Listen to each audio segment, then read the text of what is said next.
بسم اللہ الرحمن الرحیم۔ حضور علیہ الصلوۃ والسلام نے بکریاں چرائیں۔ حضرت محمد صلی اللہ علیہ وآلہ وسلم نے جب آنکھیں کھولی اور ذرا ہوش سنبھالا تو رضائی والدہ محترمہ حلیمہ سعدیہ سے پوچھا کہ رضائی بھائی عبداللہ نظر نہیں آتے؟ حضرت سعدیہ نے فرمایا کہ وہ بکریاں چرانے جاتے ہیں۔ اسی وقت فرمایا کہ کل سے میں بھی بھائی عبداللہ کے ہمراہ بکریاں چرانے جاؤں گا۔ گویا اسی وقت یہ احساس فرما لیا کہ اپنا بار دوسروں پر ڈالنے کی بجائے خود اٹھانا چاہیے۔ نیز جب آپ مکہ میں رہتے تھے تو اہل مکہ کی بکریاں چند قیرات کے بدلے چراتے تھے۔ حضرت جابر بن عبداللہ رضی اللہ عنہ سے مروی ہے کہ مقام الزہران میں ہم نبی کریم صلی اللہ علیہ وسلم کے ساتھ تھے کہ وہاں پیلو کے پھل چننے لگے۔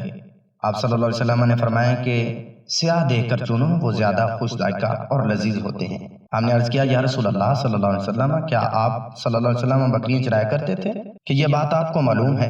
آپ صلی اللہ علیہ وسلم نے فرمایا کہ کوئی نبی ایسا نہیں ہوا جس نے بکریاں نہ چرائی ہوں۔ صحابہ نے عرض کیا کہ آپ نے بھی؟ آپ صلی اللہ علیہ وسلم نے ارشاد فرمایا کہ ہاں، میں اہل مکہ کی بکریاں چند قرات پر چرایا کرتا تھا۔ اجرت پر بکریاں چرانا یا اجرت لے کر کوئی کام کرنا، خواہ بکریاں چرانا ہو یا کوئی اور دوسرا کام کرنا، شان نبوت اور رسالت کے خلاف نہیں ہے۔ نسائی شریف میں روایت ہے کہ ایک مرتبہ اونٹ والے اور بکریوں والے آپس میں فخر کرنے لگے تو رسول اللہ صلی اللہ علیہ وسلم نے ارشاد فرمایا کہ موسیٰ علیہ السلام نبی بنا کر بھیجے گئے اور وہ بکریوں کو چرانے والے تھے۔